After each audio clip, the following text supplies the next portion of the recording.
সাধারণ জ্ঞানের ধারাবাহিক সাম্প্রতিক প্রশ্ন আলোচনার আজকের পর্বে তোমাদের সবাইকে স্বাগতম। সঙ্গে আছি আমি এম মাহফুজ। আজকে তোমাদের গুরুত্বপূর্ণ 40টা সাম্প্রতিক প্রশ্ন দিব, যে সাম্প্রতিক প্রশ্ন থেকে ইনশাল্লাহ তোমরা তোমাদের ভর্তি পরীক্ষায় কিংবা যে কোনো কম্পিটিটিভ এক্সামে হুবহু অনেক প্রশ্নই কমন পেয়ে যেতে পারো। যে কোনো কম্পিটিটিভ এক্সামে কিন্তু সাম্প্রতিক বিষয়ের গুরুত্ব অনেক অনেক বেশি। আর অনেকেই মনে করে সাম্প্রতিক বিষয় মনে হয় ঢাকা বিশ্ববিদ্যালয়ের জন্য ইম্পর্টেন্ট। না, একই সাথে সাম্প্রতিক বিশ্ববিদ্যালয় কিন্তু তোমার জাহাঙ্গীরনগর বিশ্ববিদ্যালয় থেকে শুরু করে রাজশাহী বিশ্ববিদ্যালয় সব ইউনিভার্সিটির জন্য কিন্তু অনেক অনেক বেশি গুরুত্বপূর্ণ। সো সবসময় তোমাকে সাম্প্রতিক বিষয়ের প্রতি অনেক বেশি ফোকাস করতে হবে। আজকে তোমাদের যে 40টা সাম্প্রতিক প্রশ্ন দিব, এই 40টা প্রশ্ন থেকে তুমি কয়টা রাইট আনসার করতে পারছো সেটা অবশ্যই আমাকে জানাতে পারো, অথবা তুমি যেটা করতে পারো, তুমি যেটা জানবে না সেগুলো এখান থেকে শিখে নিতে পারো, দু একটা চাইলে নোট করে নিতে পারো। 1 নম্বর যে প্রশ্নটা আছে, চতুর্থ অর্থনৈতিক শুমারি কবে অনুষ্ঠিত হবে? আচ্ছা, চতুর্থ অর্থনৈতিক শুমারি এটা আসলে অনুষ্ঠিত হবে না, এটা হয়ে গেছে। এটা হলো খদাগ 10 থেকে 26শে ডিসেম্বর, রানিং আছে চতুর্থ অর্থনৈতিক শুমারি। 2 নম্বর যে প্রশ্নটা আছে দেখো, বৈষম্য বিরোধী ছাত্র আন্দোলনের প্রথম শহীদ আবু সাইদকে নিয়ে অঙ্কিত উন্নত মমশির এর শিল্পী কে? আচ্ছা, এটা শিল্পী হলো শহীদ কবির। আর 3 নম্বর যে প্রশ্নটা আছে, 21শে নভেম্বর 2024 পর্যন্ত অন্তর্বর্তীকালীন সরকারের উপদেষ্টা পরিষদের সদস্য সংখ্যা কতজন? তো সদস্য সংখ্যা 24 জন। আর রিসেন্টলি কিন্তু অন্তর্বর্তীকালীন সরকারের একজন উপদেষ্টা হাসান আরিফ কিন্তু মারা যায়। আচ্ছা, এরপরে তোমাদের আরও কিছু কিছু প্রশ্ন থাকছে। টোটাল তোমাদের 40টা প্রশ্ন দিব।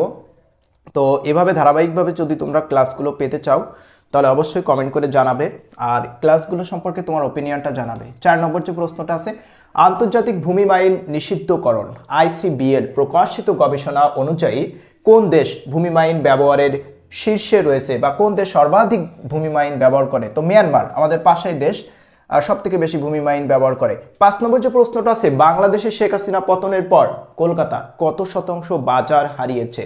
আচ্ছা, এটা রাইট আনসার হলো 60%। বুঝতেই পারছো কলকাতার মার্কেট একদম হাওয়া। সম্প্রতি দেশে অন্তর্বর্তীকালীন বাংলাদেশের রূপরেখা প্রণয়নের উদ্দেশ্যে কোন সংগঠন গড়ে উঠেছে? তো এই প্রশ্নটা অনেক অনেক বেশি গুরুত্বপূর্ণ। এই ধরনের প্রশ্নগুলা থেকেই কিন্তু বিশ্ববিদ্যালয়ে অনেক অনেক বেশি প্রশ্ন আসে। তো আমার মনে হয় এটা একই সাথে একটা ফাঁদমূলক প্রশ্ন। তোরা অনেকেই অপশান দেখে কিন্তু ফাঁদে পড়ে গেছো। আর এখানে তোমাদের আমি একটা কথা বলে রাখি, যে কোনো কম্পিটিটিভ এক্সাম, সেটা হতে পারে জব, অ্যাডমিশন, তো এই কম্পিটিটিভ এক্সামের যে প্রশ্নগুলো থাকে সেটা বাংলা হতে পারে, ইংরেজি হতে পারে, জিকে হতে পারে। এই প্রশ্নের যে অপশানগুলো থাকে, অপশানগুলো দেখবা অনেকটাই ফাঁদমূলক অপশান। আর অধিকাংশ স্টুডেন্টই এই ফাঁদে পড়ে। পরবর্তীতে পরীক্ষা দেওয়ার পরে যখন তারা মিলাতে যায় প্রশ্নর আনসারগুলা, তখনই বুঝতে পারে যে না, এটা রাইট আনসার, এটা হয়নি। আচ্ছা, এটা রাইট আনসার হলো একতার বাংলাদেশ। আর এই ক্লাসটা কিন্তু শুধুমাত্র অ্যাডমিশন না, যে কোনো কম্পিটিটিভ এক্সামের জন্য ইম্পর্টেন্ট। যে কোনো কম্পিটিটিভ এক্সাম, সাম্প্রতিক প্রশ্ন কিন্তু কোনো নির্দিষ্ট ইউনিভার্সিটি ইউনিট কেন্দ্রিক হয় না, কোনো এক্সাম কেন্দ্রিকও হয় না। যে কোনো ইউনিভার্সিটির জন্য ইম্পর্টেন্ট, যে কোনো এক্সামের জন্য ইম্পর্টেন্ট। বৈষম্য বিরোধী ছাত্র আন্দোলনে 5ই সেপ্টেম্বর পালিত কর্মসূচির নাম কি? মনে আছে তোমাদের? 5ই সেপ্টেম্বর পালিত কর্মসূচির নাম কি? শহীদি মার্চ। দেখো, আমি এই প্রশ্নটা কিন্তু আগেও দিয়েছি, তারপরে প্রশ্নটা অনেক বেশি গুরুত্বপূর্ণ, এই জন্য আমি রিপিট করলাম যেন প্রশ্নগুলো তোমার ভুল না হয়। আচ্ছা, 4 নম্বর যে প্রশ্নটা আছে দেখো, বাংলা একাডেমির নতুন মহাপরিচালকের নাম কি? আচ্ছা, বাংলা একাডেমির নতুন মহাপরিচালক কে তোমরা কি জানো? সি নাম্বার, অধ্যাপক মোহাম্মদ আজম। 9 নম্বর যে প্রশ্নটা আছে, সম্প্রতি টেস্ট ক্রিকেটে বাংলাদেশ কোন দেশটির বিপক্ষে সিরিজ জিতেছে?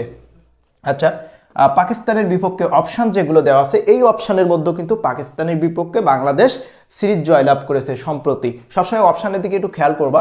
10 নম্বর যে প্রশ্নটা আছে, শহীদ চান্দু স্টেডিয়াম কোথায় অবস্থিত? শহীদ চান্দু স্টেডিয়াম বগুড়াতে অবস্থিত। বগুড়ার কে কে আছো? 11 নম্বর যে প্রশ্নটা আছে, সম্প্রতি বাংলাদেশের কোন আন্তর্জাতিক সনদে যুক্ত হয়েছে?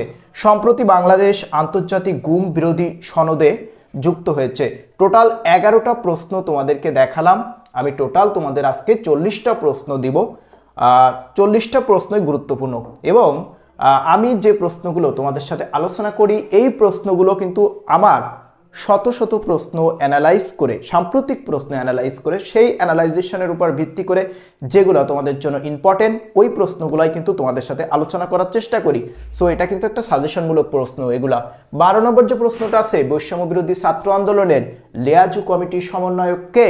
তো বৈষম্য বিরোধী ছাত্র আন্দোলনের লিয়াজু কমিটির সমন্বয়ক হলেন আর ডক্টর মোহাম্মদ ইউনূসের বিশেষ সহকারী ছিল এখন উপদেষ্টা মাহফুজ আলম। 13 নম্বর যে প্রশ্নটা আছে, বর্তমানে আপিল বিভাগের বিচারক সংখ্যা কত? বর্তমানে আপিল বিভাগের বিচারক সংখ্যা হলো 6 জন। সুপ্রিম কোর্টের 2টা ডিভিশন আছে, একটাকে বলা হচ্ছে হাইকোর্ট ডিভিশন, আরেকটাকে বলা হচ্ছে অ্যাফিলিয়েট ডিভিশন। অ্যাফিলিয়েট ডিভিশনটাকে বলা হয় আপিল বিভাগ, এবং হাইকোর্ট ডিভিশনে এখন পর্যন্ত প্রায় মেবি 106 জন মতো বিচারক রয়েছে। আর সুপ্রিম কোর্টের যেটা অ্যাফিলিয়েট ডিভিশন, এটা হলো যে কোনো সিদ্ধান্ত দেওয়ার ক্ষেত্রে চূড়ান্ত কর্তৃপক্ষ বিচার বিভাগের, এবং যেটা কিন্তু প্রধান বিচারপতির নেতৃত্বে থাকে।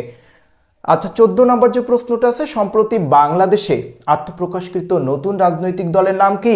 এই প্রশ্নটা ঢাকা বিশ্ববিদ্যালয়ের জন্য অনেক অনেক বেশি গুরুত্বপূর্ণ, কারণ এই রাজনৈতিক দলটা ঢাকা বিশ্ববিদ্যালয় থেকে আত্মপ্রকাশ করেছে, যেটার নাম হলো নিউক্লিয়াস পার্টি।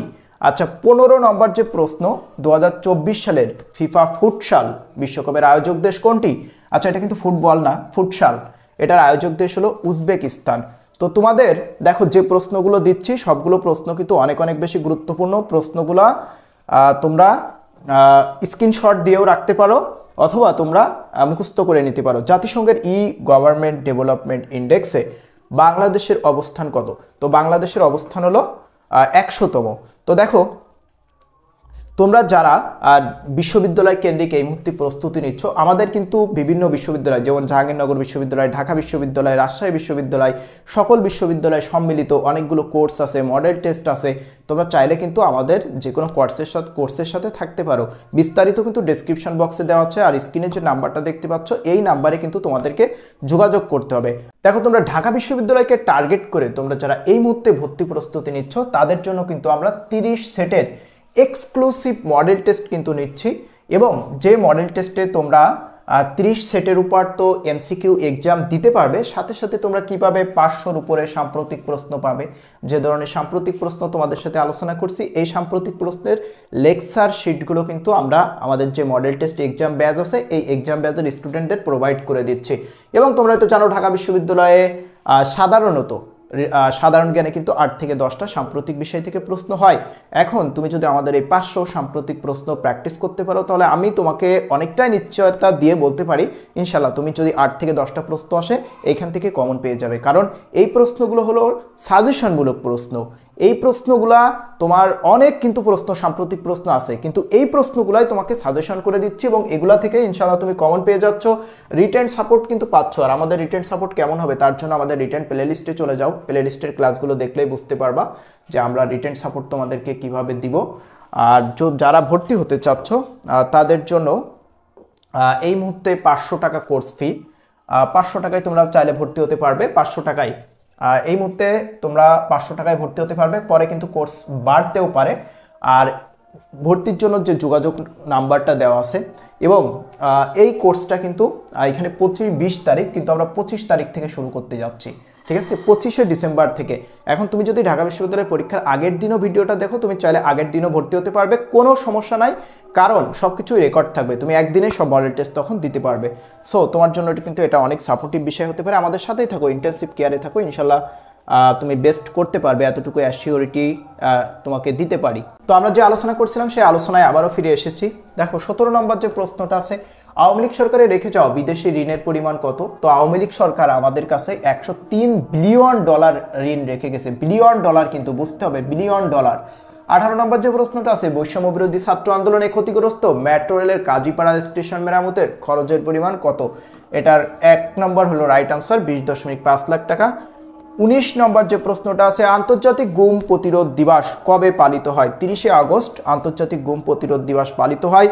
20 নম্বর যে প্রশ্নটা আছে, সম্প্রতি ভারতের চাঞ্চল্যকর হত্যাকাণ্ডের ঘটনায় গ্রেপ্তার হওয়া লেডি ডনের নাম কি? তো লেডি ডনের নাম হলো কাজল খত্রী। কাজল খত্রী এই ব্যক্তিটা লেডি ডন খ্যাত ভারতের। সম্প্রতি একটি হত্যাকাণ্ডে কিন্তু তিনি ভারতীয় পুলিশের দ্বারা গ্রেপ্তার হয়েছেন। এরপরে তোমাদের 21 নম্বরের যে প্রশ্নটা আছে, দেখো 21 নম্বর, সম্প্রতি কোন দেশটি ফিলিস্তিন রাষ্ট্র প্রতিষ্ঠার শর্তে ইসরায়েল রাষ্ট্রকে স্বীকৃতি দেওয়ার কথা জানিয়েছে? তো সম্প্রতি কিন্তু সৌদি আরব ফিলিস্তিন রাষ্ট্র প্রতিষ্ঠার শর্তে ইসরায়েলকে স্বীকৃতি দেওয়ার কথা জানিয়েছে। 22 নম্বর যে প্রশ্নটা আছে, গ্রামীণ ব্যাংকের ধারণা বাংলাদেশের বাইরে প্রথম কোন দেশে চালু হয়? বাংলাদেশের বাইরে প্রথম মালয়েশিয়াতে চালু হয়। 23 নম্বর যে প্রশ্নটা আছে, বিশ্বের কোন দেশ গ্রামীণ ব্যাংকের আদলে সে দেশের ক্ষুদ্র ঋণ চালু করে? গ্রামীণ ব্যাংকের আদলে জাপান তাদের দেশে ক্ষুদ্র ঋণ ব্যবস্থা কিন্তু চালু করেছে।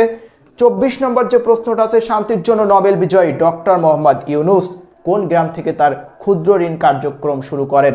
তো ডক্টর মোহাম্মদ ইউনূস জোবরা, চট্টগ্রামের জোবরা নামে একটি গ্রাম থেকে কিন্তু তার মাইক্রো ক্রেডিট প্রোগ্রামের যাত্রা শুরু করেন, বা ক্ষুদ্র ঋণ কর্মসূচির যাত্রা কিন্তু তিনি শুরু করেন। 25 নম্বর যে প্রশ্নটা আছে দেখো, 2024 সালে মার্কিন নির্বাচনে ডেমোক্রেটিক দলের প্রেসিডেন্ট প্রার্থী কমলা হ্যারিসের রানিং মেট নির্বাচিত হয়েছিলেন কে? টিম ওয়ালেস নির্বাচিত হয়েছিলেন। যেহেতু কমলা হ্যারিস হেরে গেছে, সো এই প্রশ্নের গুরুত্বটা কমে গেছে। কিন্তু তোমার ডোনাল্ড ট্রাম্পের রানিং মেট কে হতে যাচ্ছে, বা ডোনাল্ড ট্রাম্পের মন্ত্রী পরিষদ কিংবা মার্কিন যুক্তরাষ্ট্রের নির্বাচন ব্যবস্থা, এ সম্পর্কে কিন্তু তোমার ইনফরমেশন জানতে হবে। আরও সাম্প্রতিক কিন্তু অনেক ঘটনা ঘটে গেছে। জুলাই ছাত্র আন্দোলন, অন্তর্বর্তীকালীন সরকার, অলিম্পিক্স গেমস থেকে শুরু করে কিছুদিন আগে কিন্তু কোপ সম্মেলন অনুষ্ঠিত হলো, জাতিসংঘের সাধারণ অধিবেশন পরিষদের কিন্তু অধিবেশন অনুষ্ঠিত হলো, ডক্টর মোহাম্মদ ইউনূস কিন্তু সেখানে বক্তব্য প্রদান করলেন।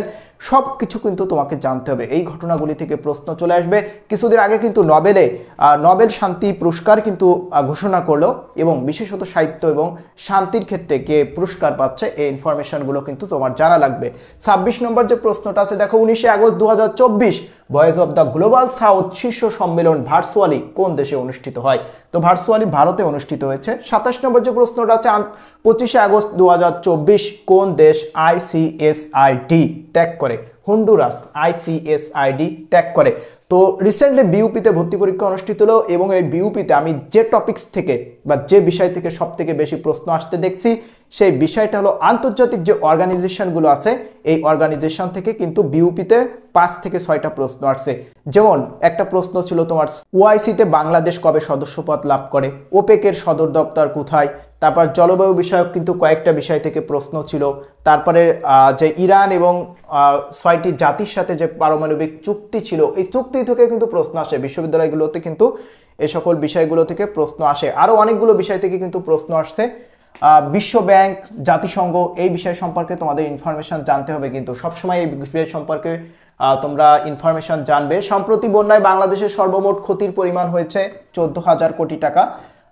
29 নম্বর যে প্রশ্ন, ইসরায়েলি হামলায় নিহত হিজবুল্লাহ নেতার নাম কি? হাসান নাসিরুল্লাহ ইসরায়েলি হামলায় কিন্তু নিহত হয়েছে। দীর্ঘ সময় ধরে হিজবুল্লাহ নেতৃত্ব প্রদান করছিলেন হাসান নাসিরুল্লাহ।